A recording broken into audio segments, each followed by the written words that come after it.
one side, there is the Prime Minister and the RSS who say one nation, one leader, one language. On the other side, there is the idea of India. Saying that there should be only one language in India is an insult to every Kerala. Malayalam is not just a language, it is a culture, a way of life, it is history, it is respect, it is all these things. And any Indian person who says one language, one history, one culture does not understand India. Because there are many histories in India, many languages in India, many religions in India, many ideas in India that are all helping build this country. To impose one idea, one language, one leader on this country is an insult to every single Indian. ഈ രാജ്യത്തിലെ കോടിക്കണക്കിന് ജനങ്ങളുടെ മേൽ ഒരു ഭാഷയും ഒരു ആശയവും ഒരു നേതാവിനെയും അടിച്ചേൽപ്പിക്കുന്നത് ഈ രാജ്യത്തെ ജനങ്ങളോടുള്ള അപമാനമാണ്. There are millions of leaders in India in every sphere of life.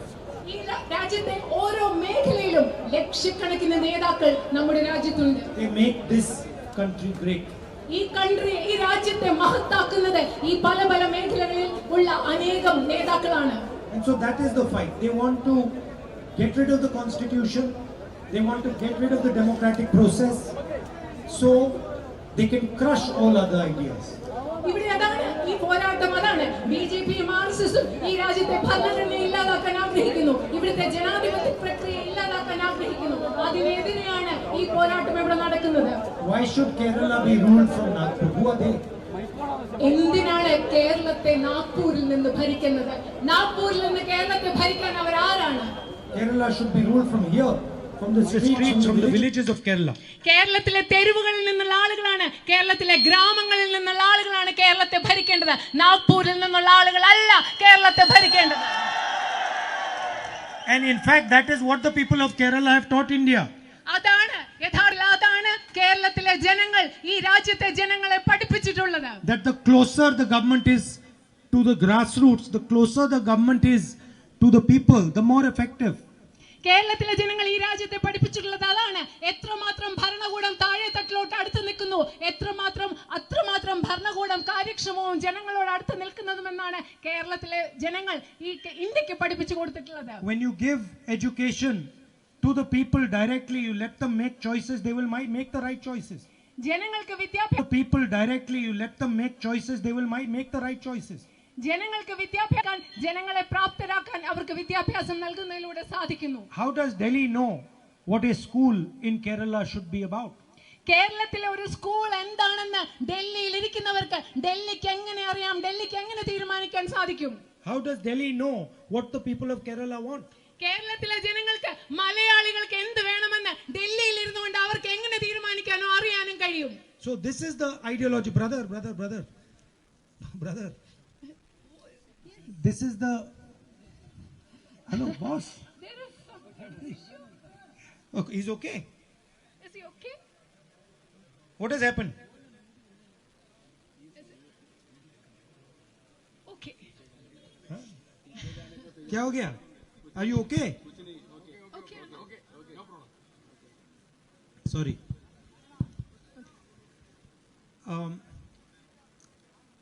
So that is the fight that is taking place at the national level. ദേശീയ തലത്തിൽ ഈ പോരാട്ടമാണ് ദേശീയ തലത്തിൽ ഇന്ന് നടന്നുകൊണ്ടിരിക്കുന്നത്. There is no need for Indian people to disrespect each other. ഇന്ത്യയിലെ ജനങ്ങൾക്ക് പരസ്പരം ബഹുമാനിക്കാതിരിക്കാനുള്ള യാതൊരു ആവശ്യവുമില്ല, യാതൊരു കാരണവുമില്ല. To hate each other. മറ്റുള്ളവരെ വെറുക്കാൻ ഇന്ത്യയിലെ ജനങ്ങൾക്ക് പരസ്പരം വെറുക്കാനുള്ള ഒരു കാരണവും ഈ രാജ്യത്തില്ല. To fight with each other. പരസ്പരം പോരാടാനുള്ള ഒരു കാരണവും ഈ രാജ്യത്തില്ല. The country can be great only if it is united and working together. ഈ രാജ്യത്തെ ജനങ്ങൾ ഒരുമിച്ച് നിന്നാൽ മാത്രമേ, ഒരുമിച്ച് പ്രവർത്തിച്ചാൽ മാത്രമേ നമ്മുടെ രാജ്യത്തിന് മഹത്തായി മുൻപോട്ട് പോകാനും നിലനിൽക്കാനും സാധിക്കുകയുള്ളൂ. There are also local issues in Wayanad.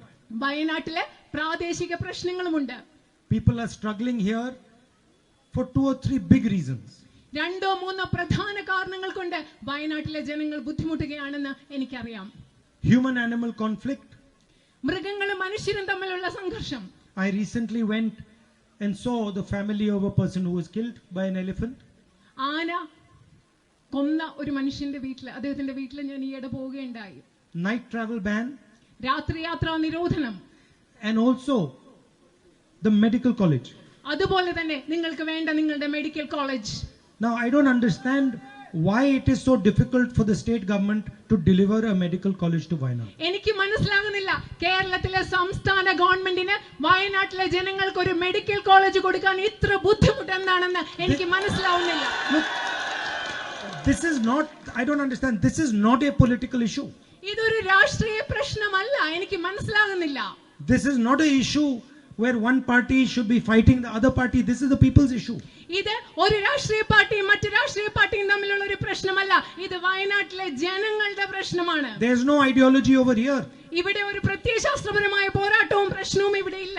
You ask any LDF worker in Wayanad whether there should be a medical college, he will say yes.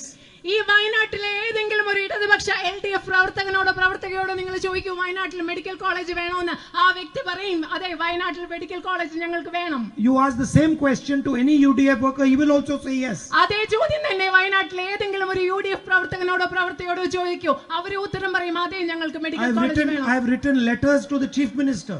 ഞാൻ ഇവിടുത്തെ മുഖ്യമന്ത്രിക്ക് ധാരാളം കത്തുകൾ എഴുതിയിട്ടുണ്ട്. And I don't understand why they just don't do it. It just delays and delays and delays. One excuse after the other excuse after the third excuse. ഓരോ ഒഴികഴിവ് പറഞ്ഞുകൊണ്ട് അവർ എന്തുകൊണ്ടാണ് ഇത് നടപ്പിലാകാത്തത്, എന്തുകൊണ്ടാണ് ഇതിങ്ങനെ മാറ്റിക്കൊണ്ടിരിക്കുന്നതെന്ന് എനിക്ക് മനസ്സിലാകുന്നേ ഇല്ല. I think the UDF will have to come to power in Kerala before this medical college is done. ഞാനിപ്പോ വിചാരിക്കുന്നത് നിങ്ങൾക്ക് മെഡിക്കൽ കോളേജ് വയനാട്ടിൽ യാഥാർത്ഥ്യമാക്കുന്നതിന് വേണ്ടി UDF അധികാരത്തിൽ വരണമെന്നാണ് ഞാനിപ്പോൾ കരുതുന്നത്. The night travel ban and the man-animal and the human-animal conflict is a complicated issue. രാത്രി യാത്രാ നിരോധനം അതുപോലെ തന്നെ മനുഷ്യരും മൃഗങ്ങളും തമ്മിലുള്ള സംഘർഷം, ഇത് രണ്ടും സങ്കീർണങ്ങളായ പ്രശ്നങ്ങളാണ്. But we are absolutely committed to making sure that these two issues are resolved. ഈ രണ്ട് പ്രശ്നങ്ങളും പരിഹരിക്കുക, ഈ രണ്ട് പ്രശ്നങ്ങൾക്ക് പരിഹാരം കാണാൻ ഞങ്ങൾ പൂർണ്ണമായും പ്രതിജ്ഞാബദ്ധരാണെന്ന് ഞാൻ നിങ്ങൾക്ക് ഉറപ്പ് നൽകുന്നു. I am not going to stop until these two issues are resolved. ഈ രണ്ട് പ്രശ്നങ്ങളും പരിഹരിക്കുന്നത് വരെ ഞാൻ എൻ്റെ ശ്രമങ്ങൾ നിർത്താൻ പോകുന്നില്ല എന്ന് ഞാൻ നിങ്ങൾക്ക് ഉറപ്പ് നൽകുന്നു. The problem is that we don't have a government in Delhi right now and we don't have a government in Kerala. നിങ്ങൾക്കറിയാമോ നമ്മളുടെ പ്രശ്നം എന്താണെന്ന്? നമ്മൾക്ക് കേന്ദ്രത്തിലും ഗവൺമെന്റ് അധികാരത്തിലില്ല, കേരളത്തിലും നമുക്ക് government അധികാരത്തിലില്ല. So these are the issues that we are fighting for. I am really thankful for the love and affection that the people of Wayanad have given me from the day I arrived here. ഈ പ്രശ്നങ്ങളാണ് നമ്മൾ പരിഹരിക്കാൻ ശ്രമിക്കുന്നത്. അതുപോലെ തന്നെ ഞാൻ നിങ്ങളോട് ഓരോരുത്തരോടും, ഞാൻ വയനാട്ടിൽ കാലുകുത്തിയ അന്നു മുതൽ ഇന്ന് വരെ നിങ്ങൾ ഓരോരുത്തരും എന്നോട് പ്രകടിപ്പിക്കുന്ന ഈ സ്നേഹത്തിന് ഞാൻ എന്നും നിങ്ങളോട് വളരെയധികം നന്ദിയുള്ളവനാണെന്ന് പറയുന്നു. And my relationship with the people of Wayanad is a loving and affectionate relationship. എനിക്ക് വയനാട്ടിലെ ജനങ്ങളോട് നിങ്ങൾ ഓരോരുത്തരോടുമുള്ള ബന്ധം സ്നേഹത്തിന്റെ ഇഷ്ടത്തിന്റെ ഒരു ബന്ധമാണെന്ന് പറയാൻ ഞാൻ ആഗ്രഹിക്കുന്നു. It's like you are like my family. നിങ്ങൾ എല്ലാവരും വയനാട്ടിലെ ഓരോരുത്തരും എൻ്റെ കുടുംബം പോലെയാണ്. So inside in the family there are people who might have different political ideas. ഉദാഹരണത്തിന് ഒരു കുടുംബത്തിൽ വ്യത്യസ്ത രാഷ്ട്രീയ അഭിപ്രായങ്ങളും ആശയങ്ങളും ഉള്ള ആളുകൾ ഉണ്ടാവാം. I am sure there are some people here from the LDF. എനിക്ക് ഉറപ്പുണ്ട് ഇവിടെ LDF-ൽ പെട്ട കുറച്ച് ആളുകൾ ഇവിടെ ഉണ്ടായിരിക്കുമെന്ന് എനിക്ക് ഉറപ്പുണ്ട്. And many people from the UDF. UDF-ലെ ആളുകളോടൊപ്പം തന്നെ LDF-ൽ പെട്ടവരും ഉണ്ടെന്ന് എനിക്കറിയാം. For me you are all my family members. നിങ്ങൾ എല്ലാവരും, നിങ്ങൾ LDF-കാരായാലും UDF-കാരായാലും, if I meet a LDF person I might say I don't agree with your ideology. നിങ്ങൾ എല്ലാവരും എൻ്റെ കുടുംബത്തിലെ ആളുകളാണ്. ഒരുപക്ഷെ ഒരു LDF പ്രവർത്തകണ്ട ഞാൻ പറഞ്ഞേക്കാം, ഞാൻ നിങ്ങളുടെ പ്രത്യയശാസ്ത്രത്തോട് ആശയത്തോട് യോജിക്കുന്നില്ല. And I will discuss why our ideology is better than yours.